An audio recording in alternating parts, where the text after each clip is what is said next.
Right. Good evening, everyone. We warmly welcome all of you for the CEO's Voice by CIPM Sri Lanka. More importantly, I'm privileged to welcome and recognize the presence of two of the most respected corporate leaders who have accepted our invitation for the discussion on way forward for Sri Lanka. I'm also privileged to introduce these two corporate leaders for CEO's Voice by CIPM session today.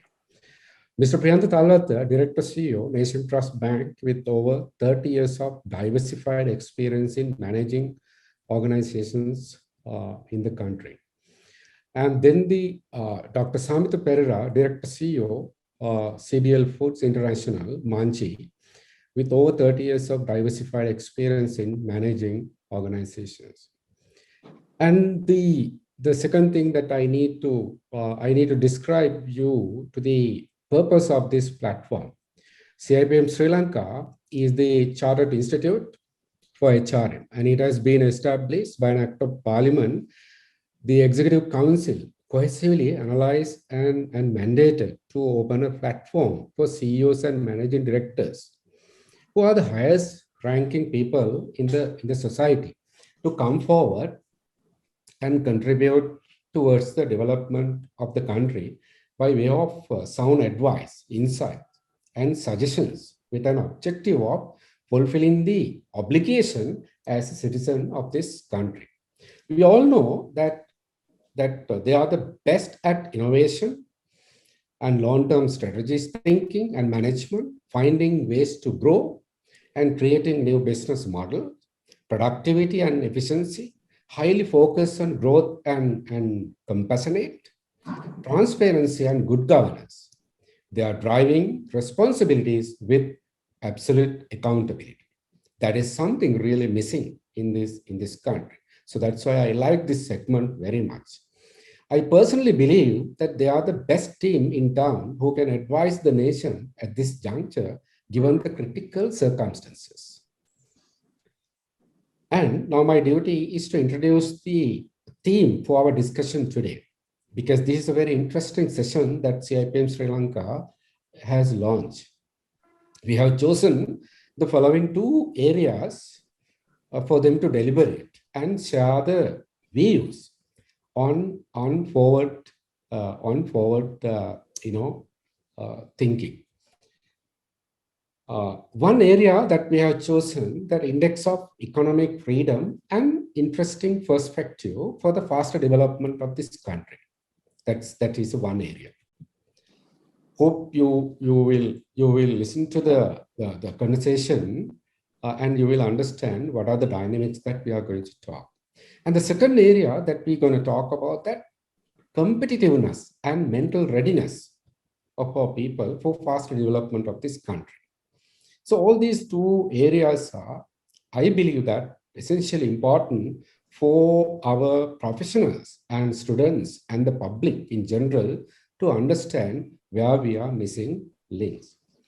So as I said, that our first speaker, our CEO and Director, Nation Trust Bank, Mr. Priyantha Talwatte, you will be talking on the index of economic freedom and interesting perspective for the fast development of country.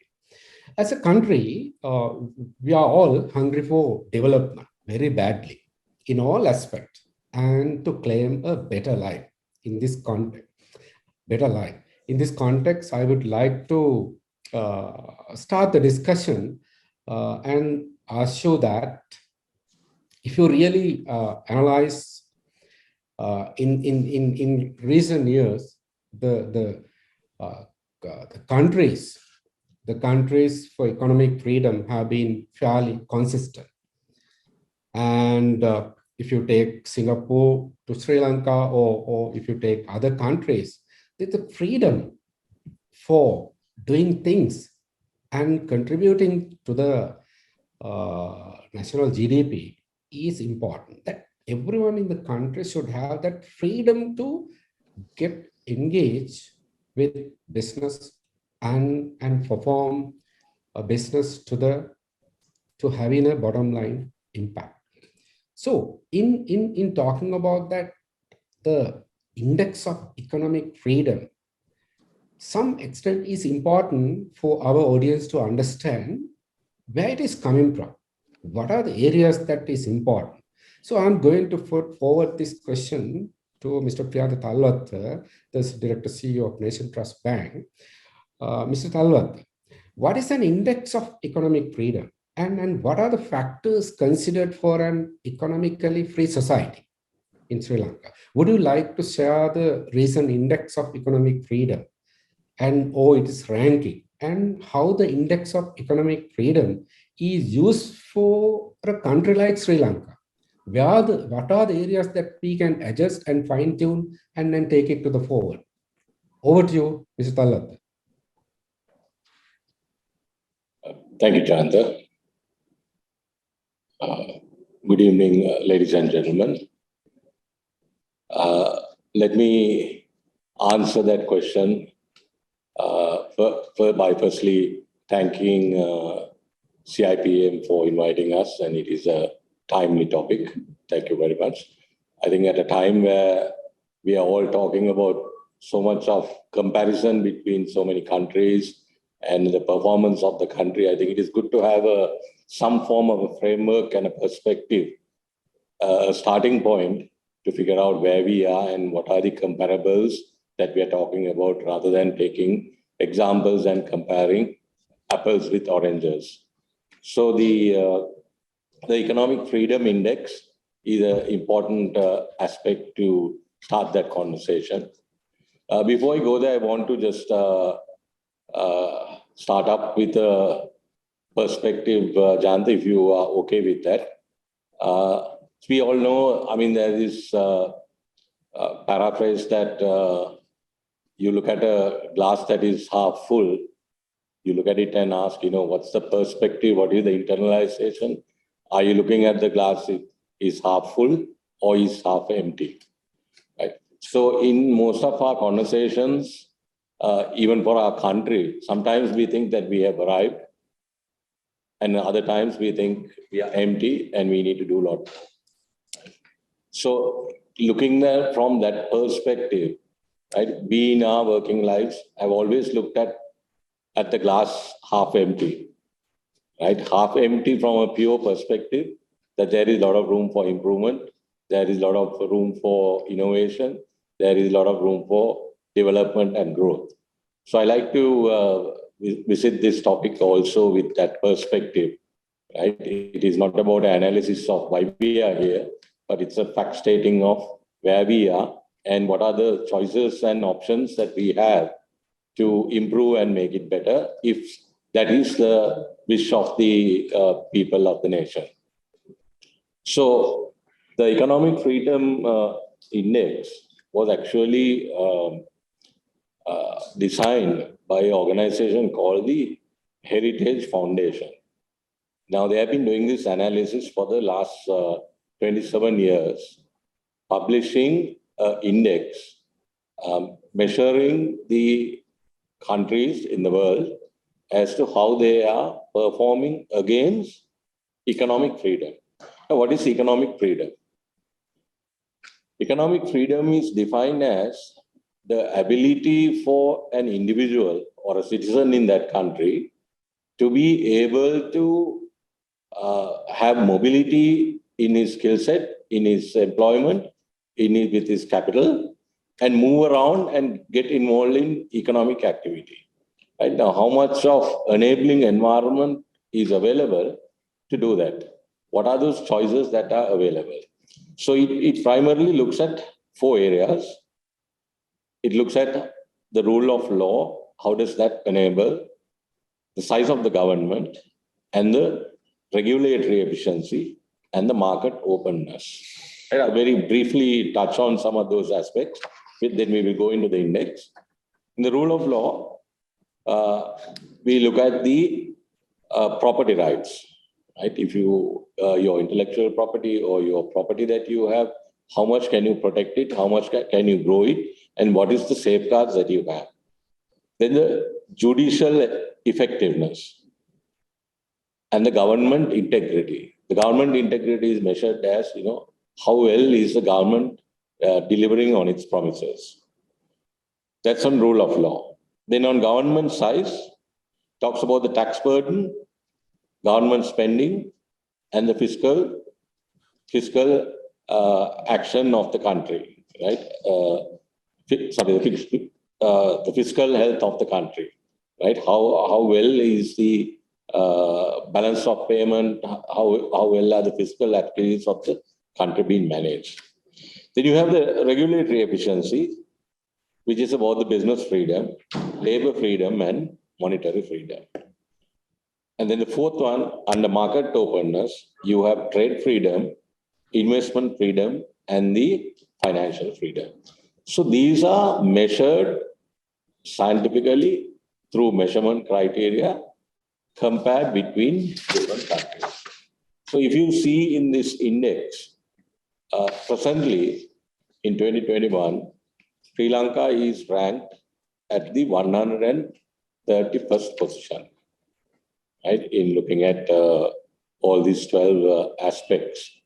So these are a very interesting point to begin and to deliberate and ask ourselves as private citizens of this country, right? Are we happy staying there?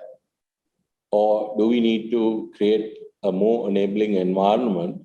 What do we need to do as private citizens to move it forward, improve, and what things should we be doing as private citizens in enabling that? So that's a very brief introduction, Jayantha, and we can go into details as we go along. Thank you, Mr. Talwatte, for the interesting opening that where the Sri Lankan context is going to missing in terms of this index, and we all as professionals need to review this index and ask ourselves that, what are the areas that we need to improve to get ourselves, get there. So thank you very much for your professional opening. Now I will go to Dr. Samitha Perera. Dr. Samitha, you'll be discussing the competitiveness and mental readiness for faster development of the country. So that again is a very interesting topic. I mean, it shows to your personality as well. So if I draw your emphasis on an increasingly market-driven global economy, yes, I agree that a national economy needs to be competitive to develop and posture the growth, and we should ensure the ability of a country to compete effectively with others. So are we competitive enough in areas such as maybe right economic model, maybe the agriculture or industry proposition in the country, or maybe the exports along with the existing delivery system? So in that perspective, Dr. Samitha, so can you advise us now, if you take the today, I mean, per annum total exports somewhere around $10 billion US. And then if you take the imports, it's somewhere around $16 billion US.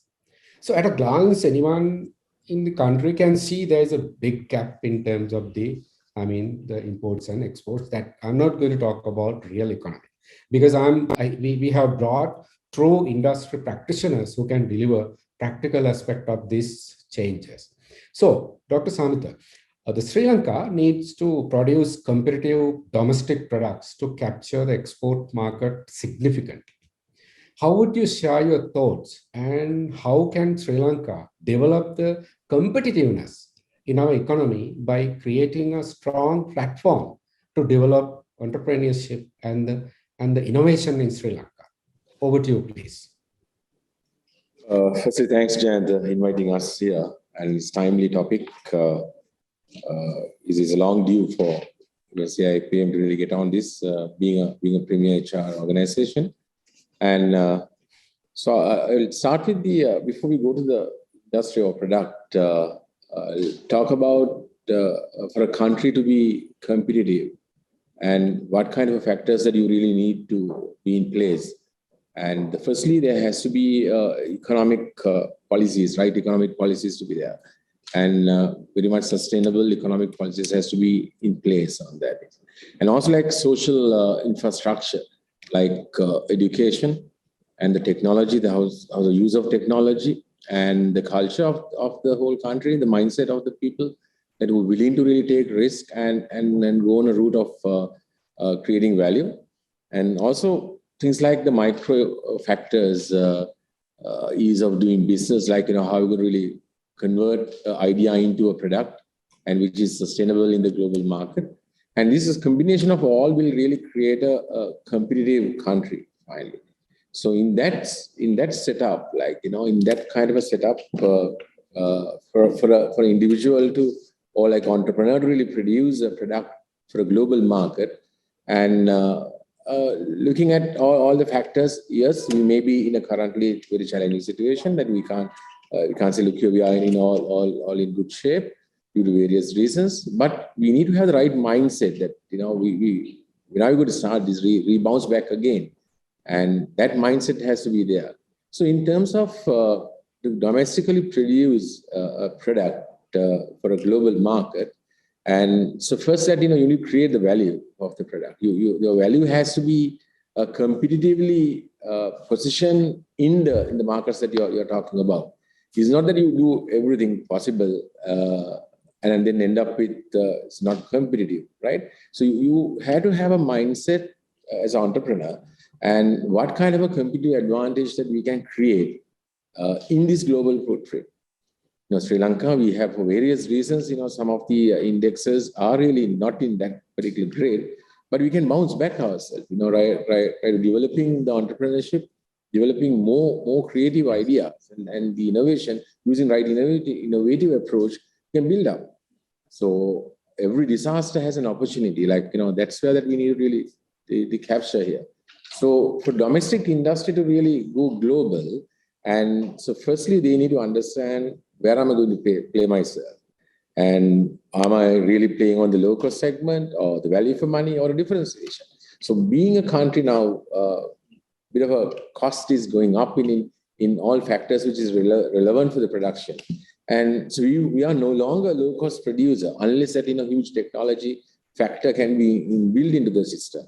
So here, the only way that we can really survive ourselves is bringing up the differentiation for our products. And where that it's really can be really competitive in the global arena. If you don't have that kind of a thinking, and you will end up with losing your resources on that. And sometimes we see now, the classic example is apparel industry. Like, we started as a low cost and then move into a more value-added products now. So we can really demand your value addition through innovation and the creativity to overcome the cost base what we're having. And that's a basic fundamental factor. So we have to really select the right industries and right product segments where we can really play in the global arena. So which is lacking on that, right? If you look at the economic policies, see, we are seeing the budget comes after the strategy, like, So like organizations, we need to have a country need to have a strategy to really use our resources and create a competitiveness and through our value additions to make the value back to the value back to the country. And as you rightly said, we have been importing about $1.6 billion dollars of food items into Sri Lanka. Yeah. And we are an agriculture kind of a based country. And so what happened there, like, something that, we relook at it and then see where we can really be competitive, and could be technology, it could be the processes that we are using it, and look at from a different perspective and think of a competitive advantage in the product that we are going to produce will really help us. And if we're not going in that direction, so we have a serious issue on that. We try to do everything. So my second point on your building the entrepreneurs, like, so most of the developed countries, fast developed countries, SME is the key. And we need more entrepreneurs, we need more SMEs in the country to really develop. Few organizations cannot really develop the whole country. And we need more entrepreneurs who create value and generate value outside the country and bring value back to the Sri Lanka. So this is what that a long drawn, the issues have been come up to this situation. And so I think we can bounce back. And as PT was rightly talking about, it's a matter of you focus on the emptiness of your glass. It's not that, it's actually the other way around. So we have enough opportunities if we really look at it to really focus on in medium term. Of course, the short term that, we need to really improve our certain factors, which all of you know, what you're going through. And so that's where my positioning is. Thank you, Dr. Samitha, for your inputs in that area. Mr. Talwatte, would you like to add anything on the same topic that we analyze? Mr. Jan, thank you. I think somebody spoke about the policy of the government and what some of the policymakers has to happen. So I'd like to talk a little bit about as individuals, right, how all of us here, again, I'm talking as private citizens, right, we also have to start opening up our minds, right, and looking at this opportunity. When I see the pandemic and the associated challenges we are facing, I see it as a great opportunity that came through for us to see some of these fault lines. I think otherwise we were living in a make-believe kind of a world, right? I think we had a lot of vulnerabilities. We didn't see it.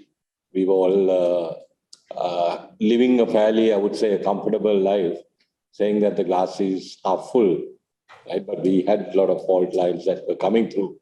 So moving forward in those, I think there are three areas we need to look through.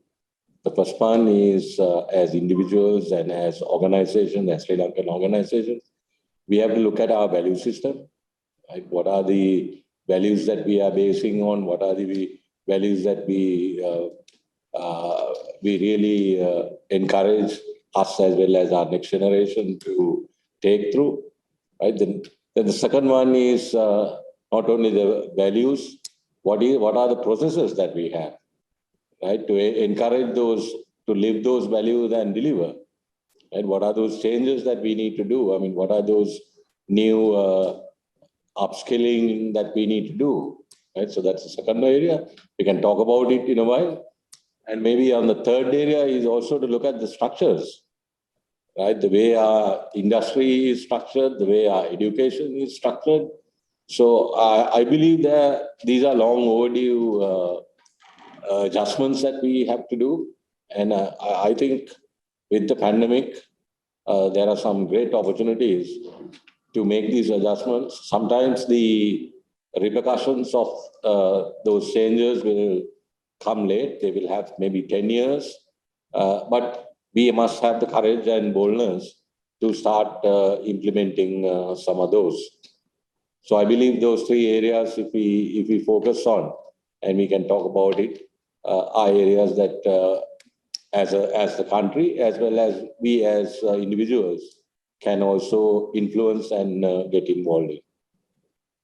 Thank you, Mr. Talwatte, for your opinions and ideas shared with us on this topic. So I will come back to Dr. Samitha again. Dr. Samitha, you mentioned that how this skills development and how are we going to change the mindset of our people for the faster development, because we all know that the conventional and traditional approach will not gonna help us for a faster development. So how are you going to analyze the development of mental models for mindset change and competitiveness, and a cultural shift will lead to a new look Sri Lanka?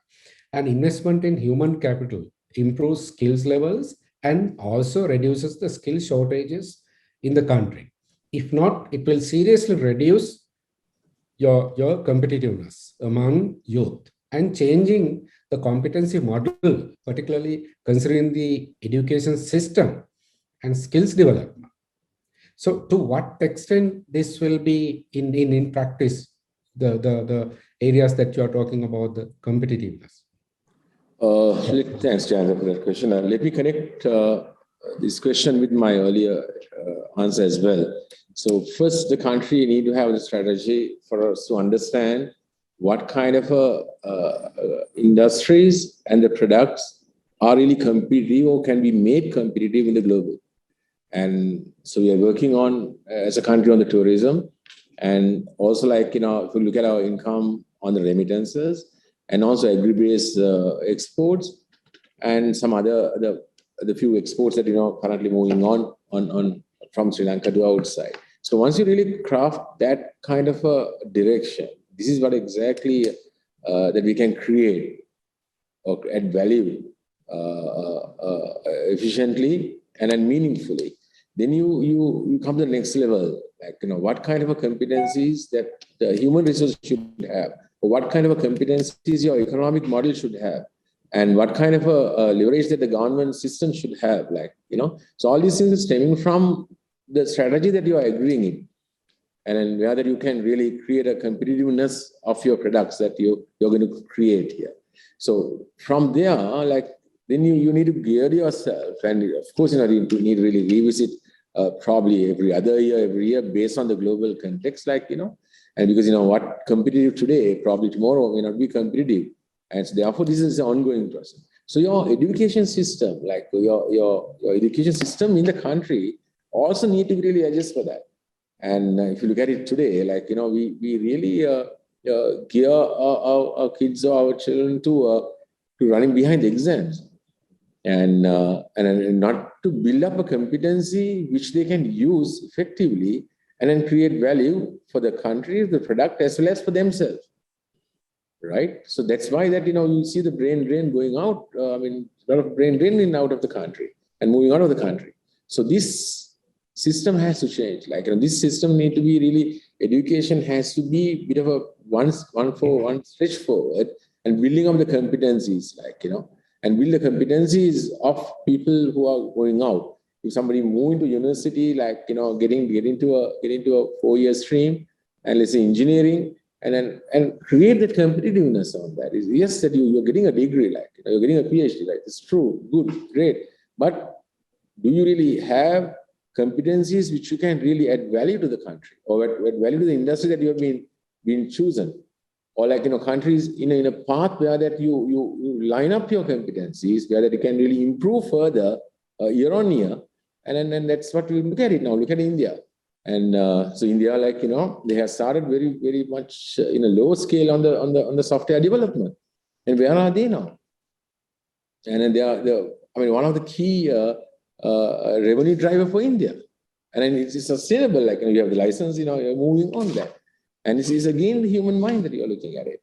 And so these are things that we can learn out of. So once you understand what as a country, what really makes ourselves competitive, and then start building on the other infrastructure, like PT was talking about the economic model. You support that, and your budget will follow that. The country budget will follow that strategy to execute it.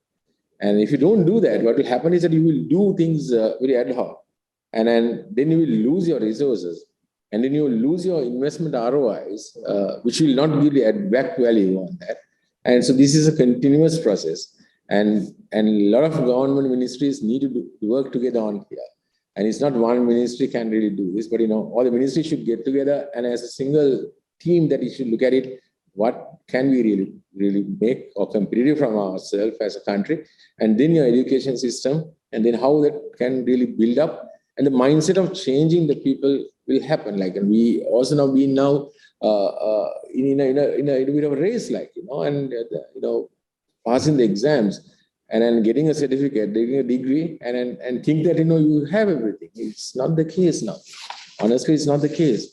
So we have to relook at it, the whole process of education, which is an integral part of a competitiveness of the country, and then build up the competencies where that matters for country today and to the future.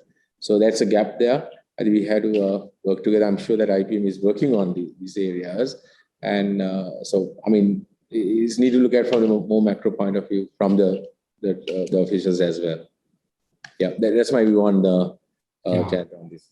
Thank you, Dr. Samitha. That's a very good approach. What you try to say as a country that all our ministries and institutions, they should look at the areas that we can deliver competitiveness in terms of the competitive export strategies and competitive investment strategies and competitive education system. So these are the things that we can clearly bring different values, and that is where we can create the differentiation in the market. Otherwise, we will not get the competitive advantage. So that's what we are going to drive at this discussion. So Mr. Talwatte, you have a very good opening, because Dr. Samitha opened, he was talking about that, economic model. So we all agree that we need an economic model that truly focuses on the long-term development of the country. How can Sri Lanka strategically reposition its economic development policy to move forward from where the country is currently placed?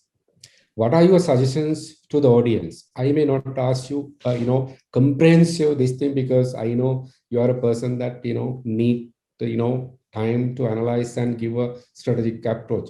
But at a glance, what are your suggestions to the audience in terms of developing a economic model that truly focuses on the long-term development of the country?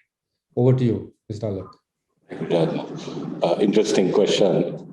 So let me try to answer that by first saying that our policy-making horizon is very short. It's like 5 years, and every 5 years, the national policies will change, right? And then there is another policy that comes in after that. Now, for a country, there has to be a consistency in policy-making. So I believe, we can always talk about the government and the parties or political parties that are running the governments to ensure that, but we as private citizens also must insist that the country must have a long-term plan, and we need to see that, and we need to be stakeholders and participants of that. I think we, as citizens of this country, we are not demanding enough. Right, and I trace that back into some way to our colonial heritage, that we all wait for somebody from above or somebody else to show us the way. Now that dependency has created a real bottleneck in most of the things that we are doing. So we are waiting for somebody else to show the way, and they are also having very, very short-term kind of objectives, so that the country is rocking. Right? You go 5 years, you go one way, another 5 years, you go another way, right? So I think as I told private citizens, we have to insist that we need to see a policy framework that is consistent for 10 years, 15 years. What are those policies and how do you connect those dots over the period, right? Because the policy makers can change, but the policy has to continue. That's important. And the second one, I also like to touch on the mindsets. So again, I'm still on the glass is empty side. So if you look at our dominant middle class Sri Lankan, right, and if you look at what the aspirations are, it's a little ironical that the first aspiration is to own a very expensive car, and then own a very expensive house, and third is educate your children. Now, in our country, I'm not talking about the present times, but we are paying about 3 times more for a car that could be bought in the world market at a very different price. Then our housing cost is again almost about 40% more than the house building in another country. If you ask among ourselves, how much of investments would we do for our skill development, for our education? Right? how many people would borrow to send their children, get themselves qualified in a world-class education? I mean, it could be Ivy League education. Right now, that value system has to come into us. I mean, we are at a fairly complacent state, right? And if you drive around in the city, you see what I mean, right? I mean, we live beyond our means in our comforts, right? But there is a lot more structural adjustment that we, all of us, as a country, has to do and see what is our economic base. Right? How are we going to be competing in the world scene with an open market integrated to the global trade? What is our participation? We can't be a trading nation. And we can't be importing things and selling to a domestic market. Right? But like what Samitha said, right? What are those products? Right? Can we be still doing the commodities? I mean, our structure of the economy for the last 30 years, it's the same. Right? So we have been doing a lot of commodities, right? Tea, rubber, coconut. There is value addition. Apparel is a great story, right? Then we have our mothers and sisters who we send to the Middle East countries to earn our foreign exchange, right? But today the world has gone through many phases. World went through an industrial phase. We missed it. It went through information phase. We missed it. Today, you look at the top 10 companies in the world. At least about 7 or 8 technology companies. So there is a whole load of things that are happening, but we are still talking about, to a large extent, in my mind, the problems we had maybe 20, 30 years ago, we haven't still addressed. We're talking about our primary education, and we're talking about our education system, right? And we must also realize, while our education system remains as is, there is a whole load of private education institutions that have come through, right? Which are also they're educating through edexcel systems, where that education is beyond memorizing subjects. It's more rounded education. So these reforms, I think we all owe it to this country, right? Then there are about 300,000 students that come out of school, and only about maybe 30,000 go to university. What about the others? What are the opportunities? So if you look through, I mean, what I like to request the audience also to go into this site and have a look at this the economic the index that is there, right? The economic freedom index, and get an understanding of how enabling environment should be created so that citizens can engage with their free will in economic activity. And from private citizens, for us also, we need to come out of ourselves and then start looking at how do we make more bold decisions? How do we make more aggressive capabilities enhancement? So Jayantha, your organization and so many organizations in this country can do wonders in really, really upskilling these capabilities 2x, 3x times into really, really make those changes, because at the end of the day, it's the people who are making those changes. Yeah, just add something to PT's statement, and Yes. it is spot on. What the mindsets of most is like, looking upstairs and then do ordinary work on that. But at the same time, to be the credentials. So if you see, some of the segment in our society is taking this as a challenge, and which they are really using their energy, using their productive time to create value. And a classic example is I have seen like many people, like, many employed doing the Uber, like, and they are working on the Uber, the dual jobs on that, after work, and they're taking on that. And how many innovative products that we have seen now on the street foods in segments. And we've seen now people are like some can really classify this as a people are struggling. They are food that they are selling the food, they are selling foods in streets. But the other side is like the creativity is creeping in for some of the people. So which we have a responsibility, as PT was rightly talking about. We also have a responsibility.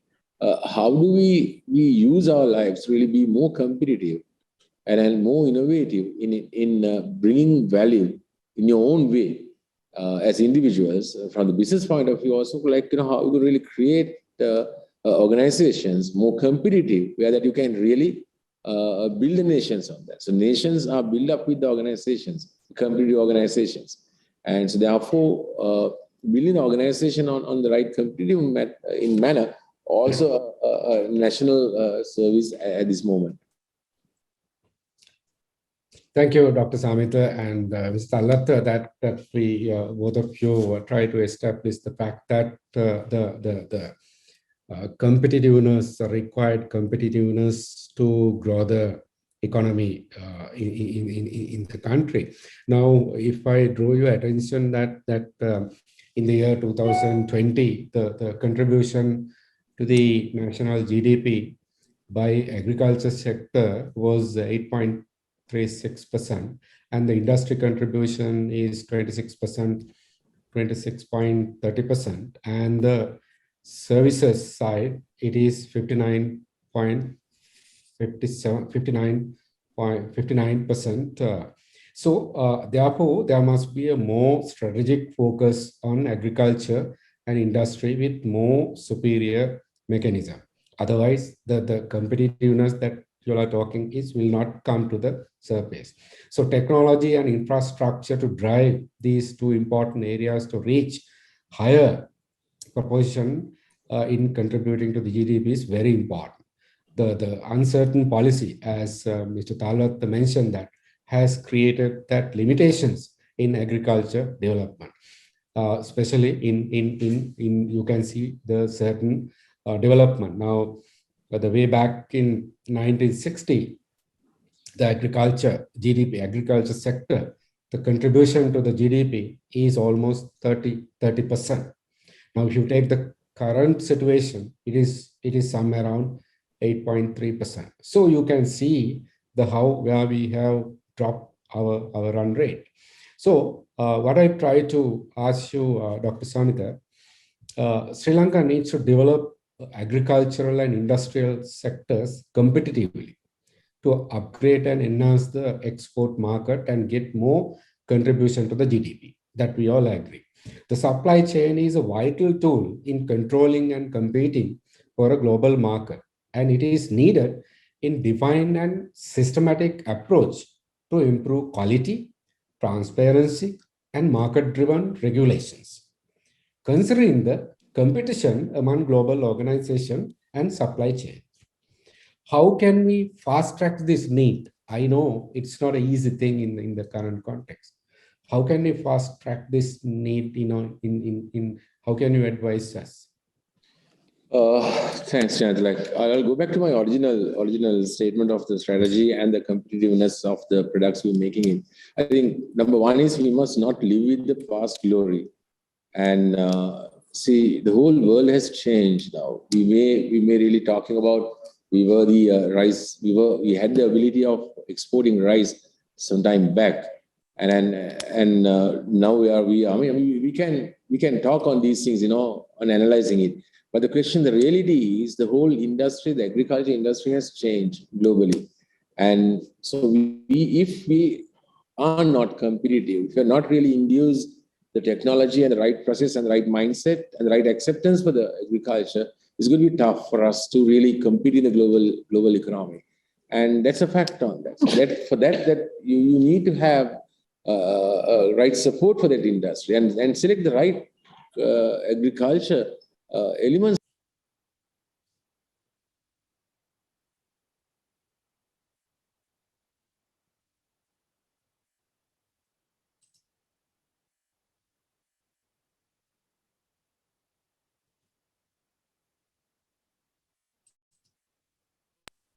So what kind of a crop that, what kind of products that, we can be competitively support on a global supply chain? It could be end to end, and some crop that we can really grow and build up a finished good here. Like that capability is there. So that with the right approach, understanding which crop that we can really create for a finished good and export, very good to do a study and see which crop is working on that. So rest of the things we must be able to really and plug into a global supply chain. And then it could be as a raw material, or it could be as a part of conversion. Yeah. So this particular element is missing here. So we don't have a right direction here and in the support of this. The only thing we're looking at is like bring a tax for importation, and then you cushion up. And then what will happen is that become an industry where that is not value adding it. And we hardly see now farmers' son getting into the agriculture. So why is that? And why, what's the reason on that? Because it's not creating a value for that. And he see like, the struggle that his father goes through.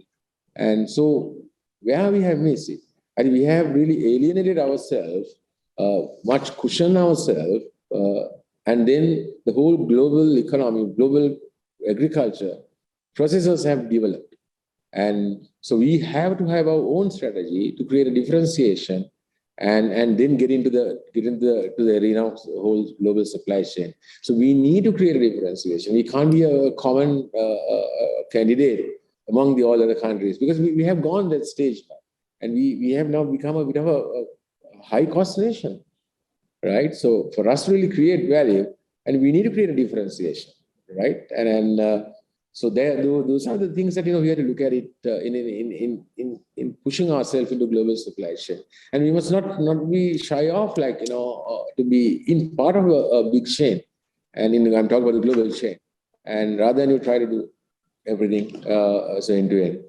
So lot to do, but if I think we have enough agriculture experts in Sri Lanka that we can really use that, and what we are missing here is a strategic intent of the country value addition in the agriculture, and a long-term kind of approach with the support of government, and bring the technology and bring the right processes and giving the right mindset for people to really be in that profession.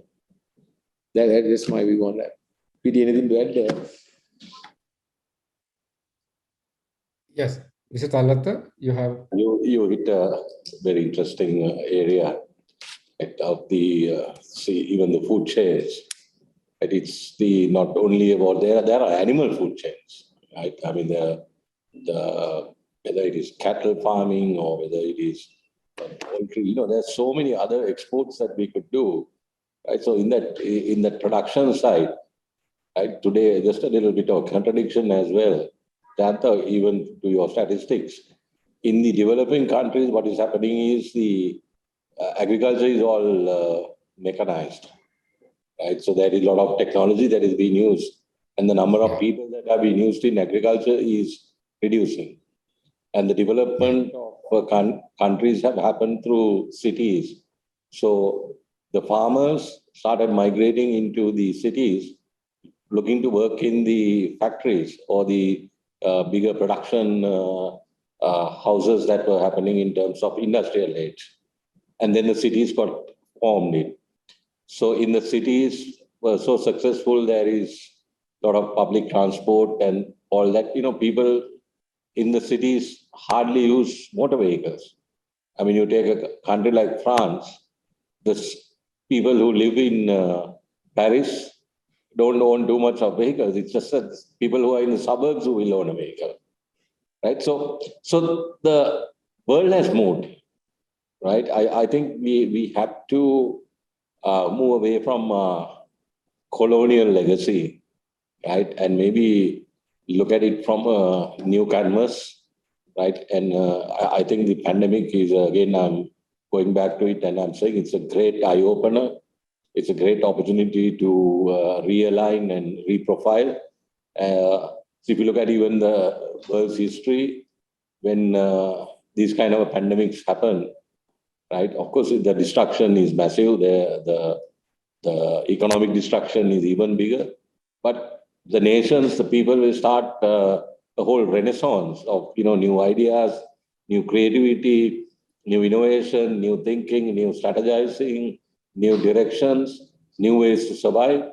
So it is also an opportunity to see some green shoots and new ideas and start new ways of thinking. So if we as a country and if we all of us as individuals in our organizations, in our workplaces, as individuals, if we start re-looking at things from a fresh perspective, I think we will be having a very, very different conversation maybe 5 years, 10 years down the line. Exactly. Thank you, Mr. Priyantha Talwatte and Dr. Samitha, the contribution you made on this topic. So my next area would be, I think it's going to be interesting. Maybe discussion also can be deliberated by both of you. I think we as part of the corporate world, we are very much familiar with this, the balance scorecard and the KPIs, key performance indicators for our leaders. So in our country, maybe some other countries is also lacking, but I know personally a few countries have these KPIs for their leaders. So in the country, most of our leaders don't have a GDP-driven scorecard in terms of developing the country with specific KPIs. So, Mr. Talwatte, what are your thoughts on this? What kind of scorecard that should be given to a leader in a country, and that leader how should carry the accountability and the ownership to drive the changes as per the scorecard going to be mandated by the public in this country? Over to you, Mr. Talwatte. Jayantha, even if it is a hypothetical question, I'd love to answer that. Right? Yes. So I think the way we are looking at success of a nation is very, very traditional. I think we are very, very archaic. We are not modernized. We are not looking through even a glimpse of a scorecard, right? While there are so many, if you have the will to look around, right? And there are so many ways of measuring success and progress of a country, right? So, I mean, we talked about the index of economic freedom, which is a perfect way of looking at it. I mean, it talks about the liberties of the citizens of the country. It's not only it does not only apply to the very rich or the lowest or the poorest of all of them. Right? It's about the what kind of mobility is that country creating for the people in that country, right? So I would think there are already existing scorecards. It's just that we need to figure out what is it that we need to do, right? What is it that as a country we can't be a developing country forever, right? We have to make our choices, right? We have to pick some really contributing projects that will do a very different economic shift to this country and its people. So I would suggest, there are already the frameworks are there. It's just that the bill has to be there, and we need to bring it out and have those accountabilities and the strategies of this is how we are doing, this is how we are resource allocating, and we need to start measuring. And we, as the private citizens, must ask for accountability. I think, PD, I totally agree with you. This whole accountability factor is lacking. I think probably on a different levels, it's happening in country to country. And we don't see a country where foolproof accountability. But there are countries who at least satisfactory level where the citizens of that country can be really satisfied. There's accountability on what you pay as a taxes, like when you're spending on that. So the question of to have a scorecard, and so first you need to have, as PD was rightly talking about, what activities you need to do for this country to get out from this particular situation, and in the short term and the mid and the long term. So then you will have a structure of accountability by way of a balanced scorecard for us to review on that. Yeah. And then, so it's a good thing, like, very good thing to have. But to achieve there, like, you need to really have very much sustainable approach, very visionary approach to the economy, where that will be able to really drive the whole resources what we have, including the human resources, to really build the country through the value additions. And yes, the balanced scorecard is a good tool that you can use it, but simultaneously, first you need to understand the activities, and then you really get this the decision makers measured and accountable for the public through this kind of a tool. It is a good thing. Yeah, Dr. Samitha, and all these points are much needed for the audience to understand. And what I try to see through the most of the leaders, they try to showcase concept rather than the measuring ratios. So if a leader come and say that, going forward, that I'm going to improve the index of economic freedom so much, and also if a leader come and say that I'm going to increase the GDP ratio, the agriculture industry contribution 8.8% to 10%, or industry contribution to the GDP, the currently 26%, so we can make it to 30%.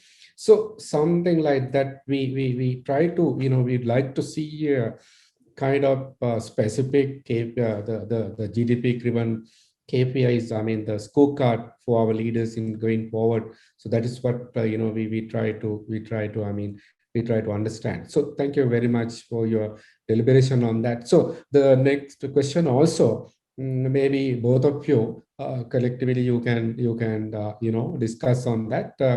So do you believe that an effective administration structure creates an economically friendly environment for everyone in the country to work, in which businesses can grow faster and consumers, and in the sense the public, have confidence? So these should be sound and honest and fair. To see the level of efficiency.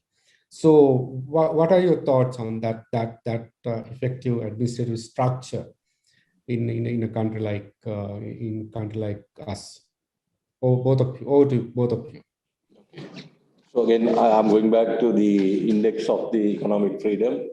Then it specifies exactly the different roles, the accountabilities, the legal system, the liberties that you have in an economy or an individual or a business to conduct business,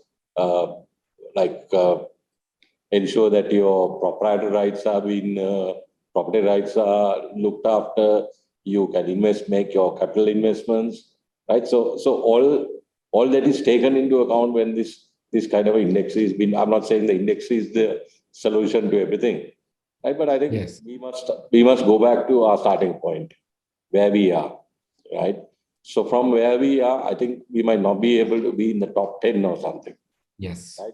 But I think we can't be stuck here, right? We can't be stuck here as a country, right? We have to improve, and we have to improve progressively, right? Otherwise, we can all again, it's a choice.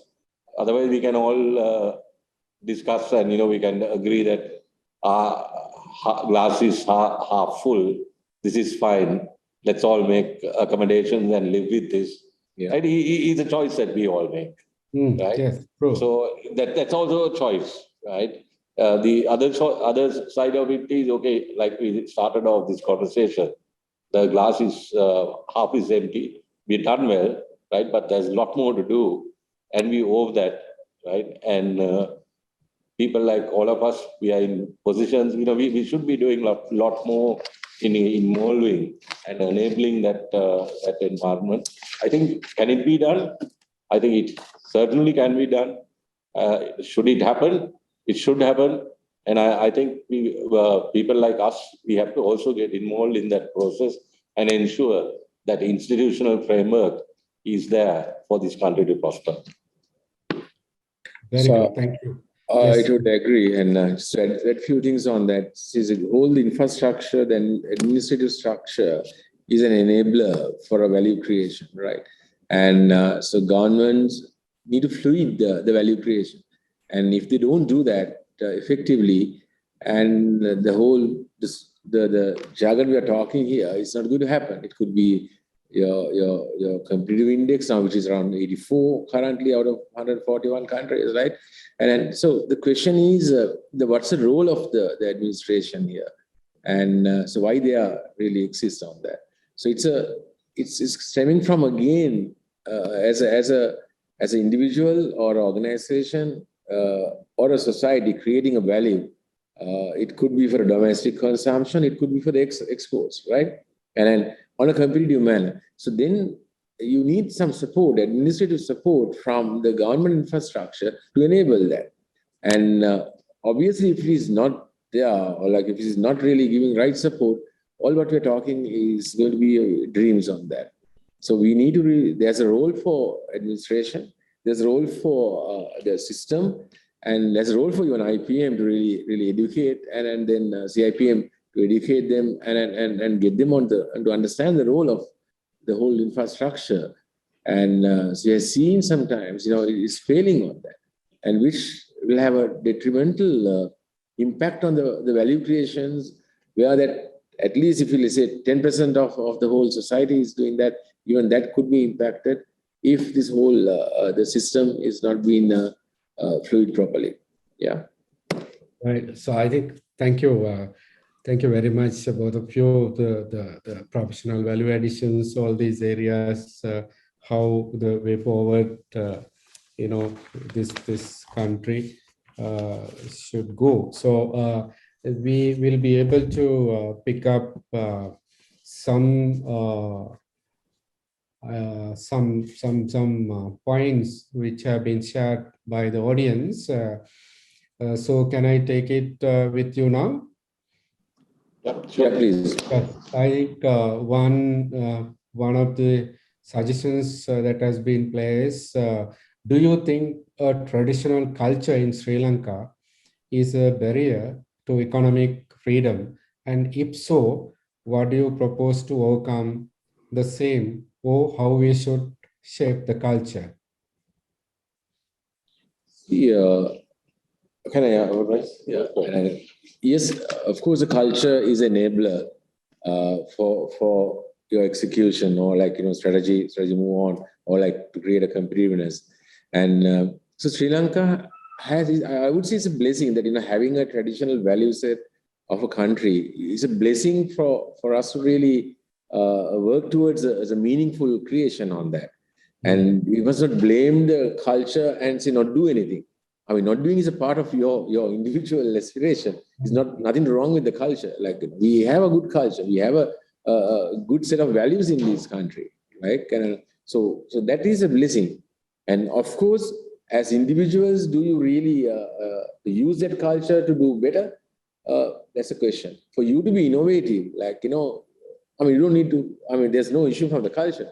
And for you to do better in your life and then do hard work and then get your creativity up and start adding value, there's no issue on the culture. And I think this is a mindset that been put into us. You have a lazy back culture, you have a islanders culture. That's something that I think is eroding.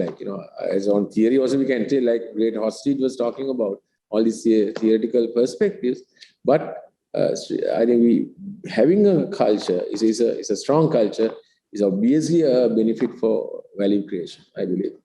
Okay. So I hold a slightly different view. I think the individuals, like what you said, you have to break away from some of our old inherited belief system, right, and the values. I think we have this. We've been a nation that has been occupied by so many countries, right? And we still feel that somebody else has to show us the way. And we are not skilled, we are not confident enough of our capabilities. We are not doing enough to enhance our capabilities, right? So I think we have to break away from that. Right? We have got our independence some 70 odd years ago, right? But we are still having some of those legacy mindsets that are holding us back, right? But I'd like to answer that question. I mean, acknowledge that if there are some things like that, but individually, you need to move beyond that, and you have to be the catalyst of that change, right? And drive that change, and change it. That saying, look, there is somebody else is not going to change you, right? So I can move to a little bit of a area beyond our topic. I mean, sometimes we are also having a blind faith, right? Religiously, we think it's our fate, right? In none of our religions, it's said that everything is fate, right? The fate is something, again, it depends on what your action is, right? So that's to me, that has been an excuse, right? And excuse for a lot of people to manipulate us. So that is something we have to break out. All right. Thank you, Mr. Priyantha Talwatte and Dr. Samitha. There is another concern. There are many people capable of SME. I think this thing should go to Mr. Talwatte. Yet the major issue is raising capital. What can you recommend for this issue? So I'm going to give a very unpopular answer to that. Yes. Jayantha, I mean, you also in the banking sector. So this is the view I hold, right? I think in a country like ours or in any country, credit must be democratized, right? Any person in this country should be able to have access to credit, right? But the bigger problem is, by having access to credit, there are so many constraints by the lender, right, in order to protect the borrower that has already been there, right? And there is very little protection for the lender, right? So that is where, even as the banking organizations are not being able to extend adequate credit to lenders, right? Look at our country. I mean, let's face it.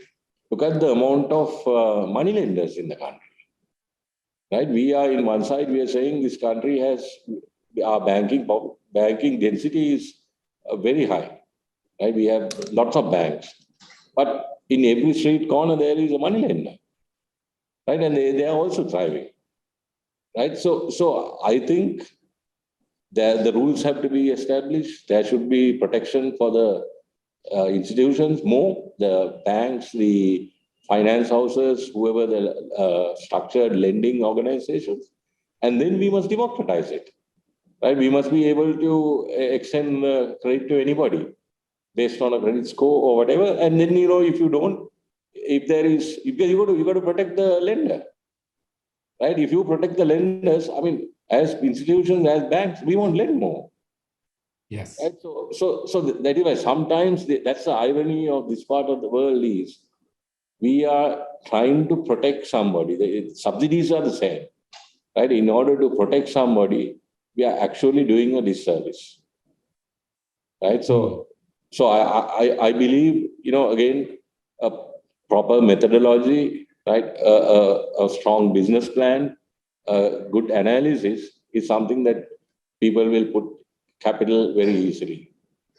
Because at this point in time in this world, there is more capital chasing and there are less ideas. Just to put another spin on this, like, see, it's all the SME or starting with an individual entrepreneur or a SME and a large organization. Finally, it matters the idea, the idea which can really convert into a product or service. Competitively, you earn money on that, or you create value on that. So I think we looked at the end game before we creating an idea for that.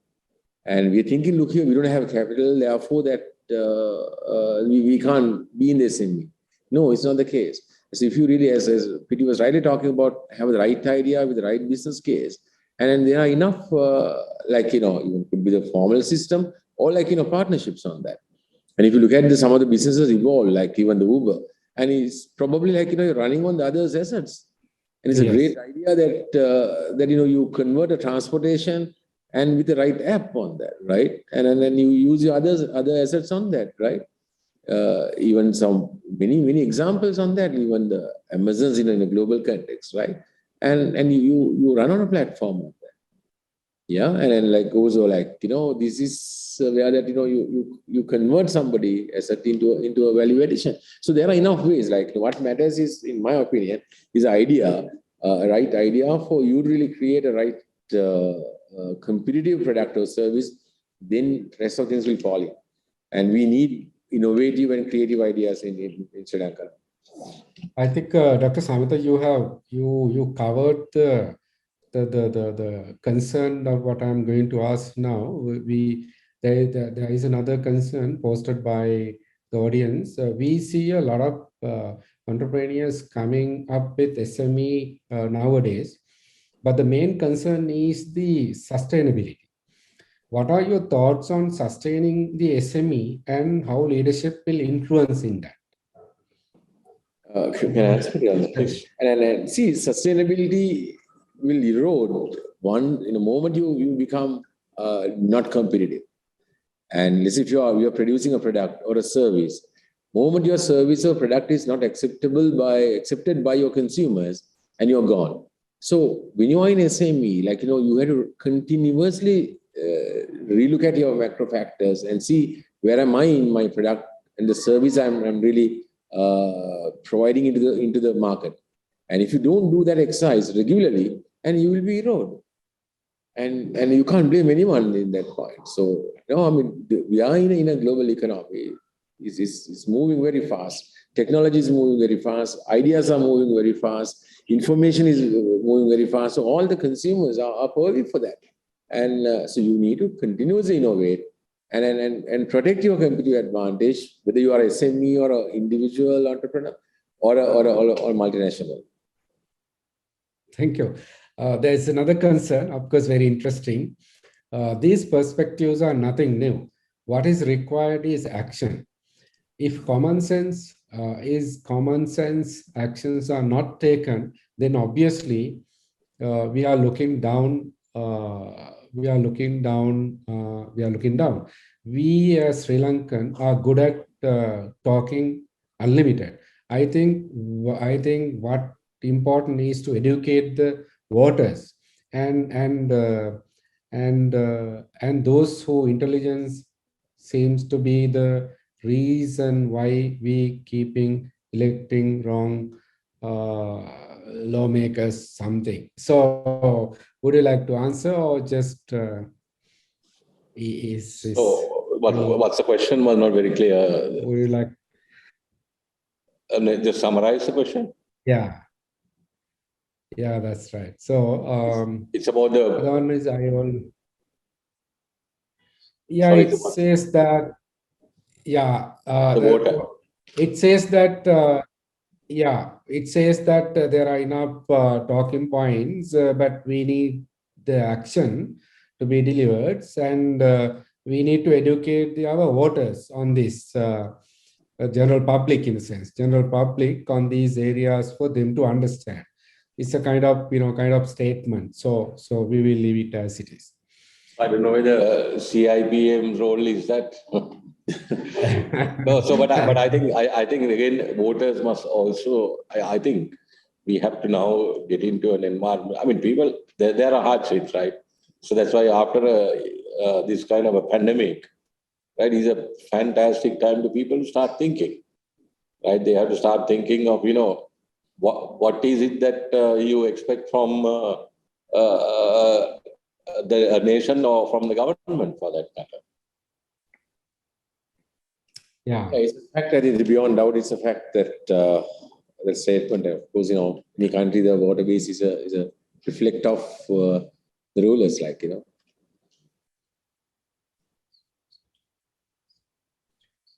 So there are some questions I try to go through. Thank you. Good evening. Thank you for the great session. My question, we see a lot of companies pushing hard to build the nation, but not the government. It's very interesting.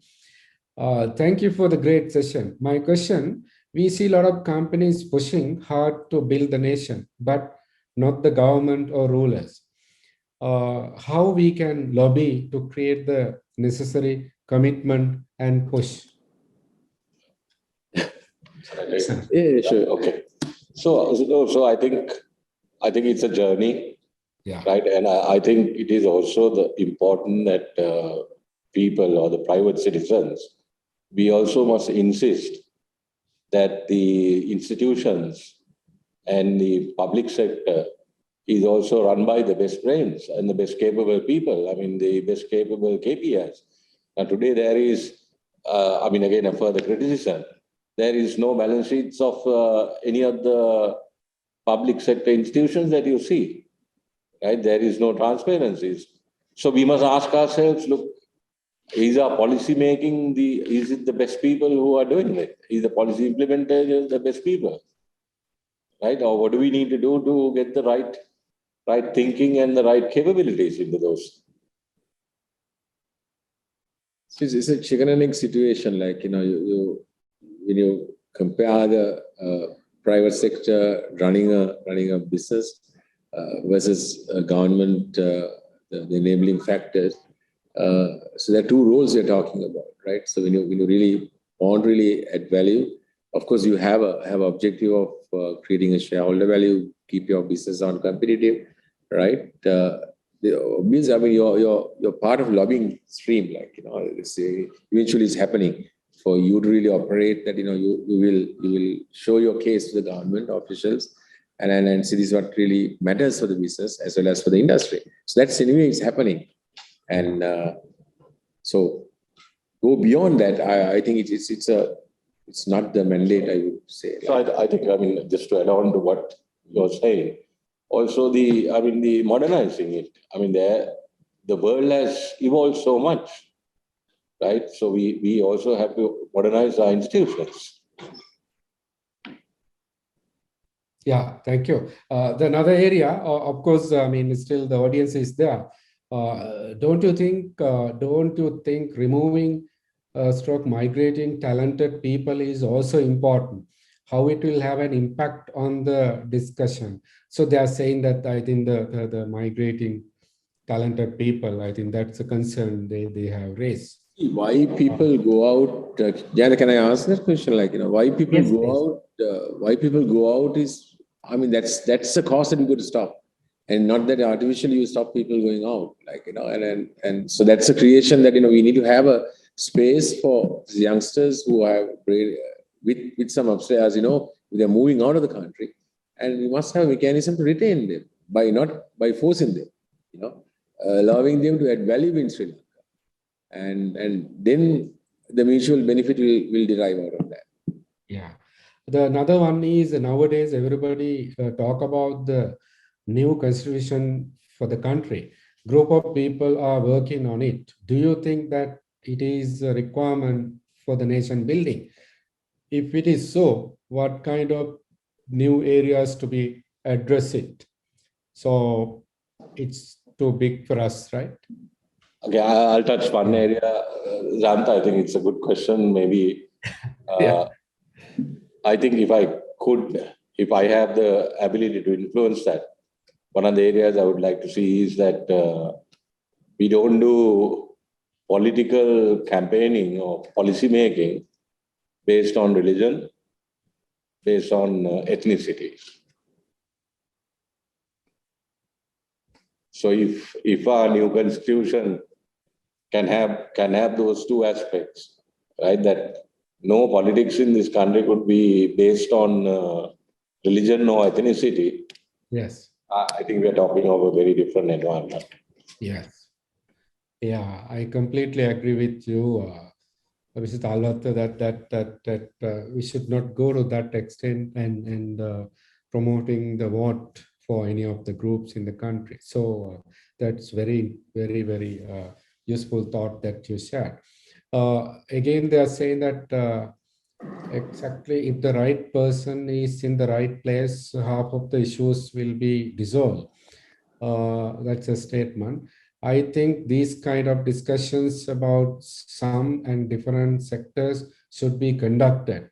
If CIPM can continue this session, it would be great, very worthy conversation.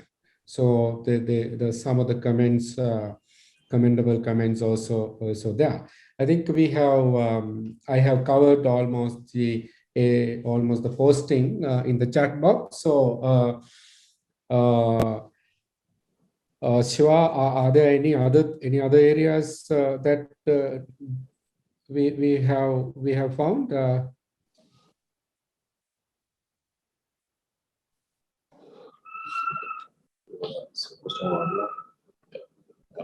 Yeah, I think it's like no. I would invite Dr. Samitha and Mr. Priyantha Talwatte for give your opening. I mean the closing remarks, before we conclude the session. Okay. Shall I go first? Yeah, sure. Yeah, Dan. So I think thank you very much for the invitation, and I think for me also it's a first that we had this opportunity to have at least a thought process on these lines.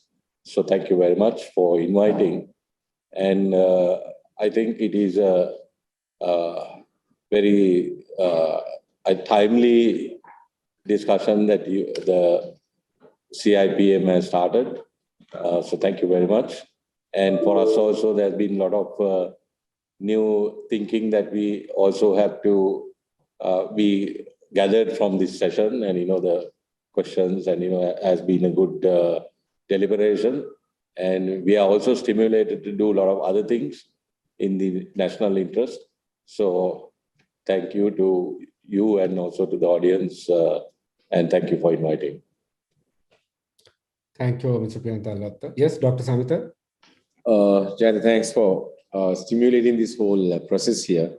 I would say this will be a platform for many more CEOs to come and talk and express their views on that. So we are happy that both of us starting this process for CIPM. And so my final message for everyone is we are having problems around, we all of us know. And it could be a dollar issues, or it could be the other issues that are going on, the corona issues. But be positive yourself, and don't try to live with those issues on that. There are issues coming up. We will face more issues probably into the future, right? But we concentrate what you have currently, and then see the space that you can operate, and we think from the individual perspective as well, and don't blame the whole societies and the governments and organizations, and think back yourself. Are we doing the right things? Are we doing the right things for my life to get be competitive enough and to be really save my life in this kind of a situation? Now, like amoeba, you change yourself based on the environment conditions. So we had to do that, but we are not seeing it honestly, so people are spending as Speedy was talking about. They are spending lavishly, and they are moving out, and there will be a time that you need to really think yourself and in survival mode. I think that's what you should do. Be positive and look at where that the empty space what you can operate, and move on. And things will be very positive soon. I think that's a message. You'll look at it, and this country will not going to be this like forever. Like every economy will have a spikes and downturns, and maturity level. So we'll somehow survive, and that's the mindset we need to have it. But do the right thing. That's all. Thank you, Dr. Samitha. So I think we have come to the end of this discussion, CEO's Voice by CIPM Sri Lanka. As I said at the beginning, so this has been cohesively discussed by the council, and we came up with this platform. So this platform only for my CEOs and managing directors in our society to come forward and showcase their thinking. So most of the comments posted in the chat box, so they are talking about that to start the discussion and keep communicating to the audience and educate the audience. So this is one of the platforms that we have created. We have created by the CIPM, and we are hoping to invite all chief executive officers and managing directors in the country to come to come together and let us discuss and educate our people in the country, and what are the things supposed to do, and what are the areas that need to be changed, and what are our responsibilities, and how we need to react, and how we need to find solutions. So these are some of the areas that should go through professional deliberation. So CEO's Voice by CIPM Sri Lanka for this discussion. This is the first discussion, first CEO's Voice session that we have organized by CIPM Sri Lanka. So for this discussion, as I said at the beginning, Mr. Priyantha Talwatte, Director, CEO of Nation Trust Bank, one of the big commercial banks in Sri Lanka, and a big responsibility. And he was kind enough to accept our invitation and came to CIPM members launch and deliberated and shared his thoughts, viewpoints, and his beliefs at this discussion. So on behalf of the CIPM Sri Lanka and the Executive Council and the general membership, I take this opportunity to thank you and respect you, and we are really so grateful to your contribution at this discussion, Mr. Priyantha Talwatte. And Dr. Samitha, once again, that you have been advising and working with us at CIPM as one of the fellow members, and also running a leading organization. So thank you so much. And on behalf of CIPM Sri Lanka and the Executive Council, and also the general membership, I take this opportunity to respect and really grateful to your at this discussion today. So having said that, I must thank all the support given by the CIPM Secretariat, and also the required the support given by all other parties. So thank you very much. And we have concluded we have concluded nice deliberation, and with an absolute objective of supporting the country and take the country on track. So that is the end. And so having said that, we will conclude this discussion. So thank you very much for everyone, and we will conclude this session. Thank you very much.